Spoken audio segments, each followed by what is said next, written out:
আমি চলে গেছিলাম বাপের বাড়িতে। যাওয়ার পরে মা আমাকে বলল বিরিয়ানি করতে, সেই জন্য আমি রেডি হয়ে গেলাম। আর দেখো বাইরে প্রচুর পরিমাণে বৃষ্টি হচ্ছে। আর বিরিয়ানি খেতে কে কে ভালোবাসে অবশ্যই কমেন্ট করে জানাবে। আর আমার চ্যানেলটিকে সাবস্ক্রাইব করবে, লাইক কমেন্ট শেয়ার করবে। আর কোথায় কোথায় বৃষ্টি হচ্ছে সেটাও কমেন্ট করে জানাবে। দেখো আমি ডিম আলুটা সিদ্ধ করে নিয়ে মশলা সব কিছু দিয়ে দিলাম, আদা পেঁয়াজ রসুন বাটা, লঙ্কা গুঁড়ো, জিরে গুঁড়ো, তারপরে হচ্ছে বিরিয়ানির মশলা, আর হচ্ছে হলুদ গুঁড়ো, লবণ সব কিছু দিয়ে মশলাটা ভালো করে কষিয়ে নিয়ে ডিমটা দিয়ে দিলাম। তারপরে ডিমটা ঝোলের মধ্যে দেওয়ার পরে আমি উনুনটা ভেঙে ফেলেছিলাম।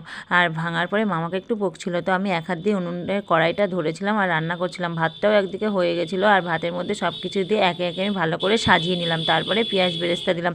তো বিরিয়ানি খেতে এই বর্ষার দিনে কার না খেতে ভালো লাগে, সবারই ভালো লাগে। তো তারপরে গোলাপ জলের আতরটা দিইনি, তার কারণ হচ্ছে মা খেতে ভালোবাসে না, তো ভাপানো হয়ে গেছে। তারপরে খাওয়ার জন্য তুলে নিয়েছিলাম। দেখো আর আমি কত বড় হাঁ করে খাচ্ছিলাম। তো চলো টাটা, আমার খুব ভালো